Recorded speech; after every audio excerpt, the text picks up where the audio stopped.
La lombalgie est la première cause de handicap dans la population mondiale. Qui est lombalgique? J'ai envie de dire tout le monde, puisqu'on considère que quasiment 100% des gens auront un épisode de lombalgie dans leur vie. Et dans la moitié des cas, qui nécessitera un arrêt de travail.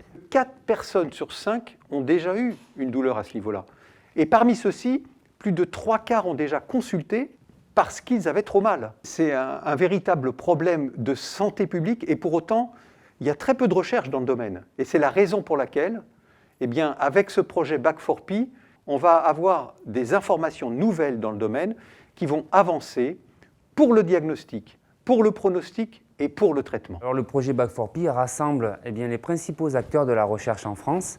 D'abord le CNRS, l'AP-HP, mais aussi la Société française de rhumatologie et la Fondation Arthritis. L'issue du projet, c'est d'utiliser l'intelligence artificielle, les big data, pour pouvoir justement prévenir les problématiques de lombalgie pour pas qu'elles deviennent chroniques et avoir une application qui soit une sorte d'accompagnant au quotidien pour le patient. Alors, les 3 principaux objectifs de Back4P, décrire la population, prédire et prévenir l'évolution vers la chronicité. Le 3e objectif, c'est de développer en fait un instrument digital pour pouvoir personnaliser la prise en charge.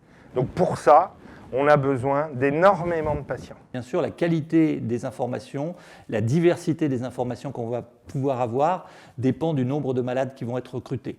Donc là, l'objectif, c'est d'avoir à peu près 10 000 malades atteints de lombalgie chronique. Donc l'idée, c'est que Back4P utilise un certain nombre des malades de Compare pour répondre à des questions sur les lombalgies chroniques. Des questionnaires qui permettent de rapporter les vues des patients sur leurs douleurs, leurs facteurs de risque, etc. Et on relie ces données à d'autres données issues d'autres sources, par exemple les données de l'assurance maladie sur les traitements reçus ou éventuellement des données hospitalières. C'est très important aussi que nous, on s'implique en tant que patients, en tant que citoyens, pour permettre aux médecins d'avancer dans leurs recherches. Et moi, je vais le faire, m'inscrire sur la cohorte pour effectivement témoigner, être interviewé et être suivi, je crois, sur plusieurs années. On est très heureux de pouvoir agréger au sein de l'assistance publique un tel consortium pour, in fine, améliorer la santé des patients.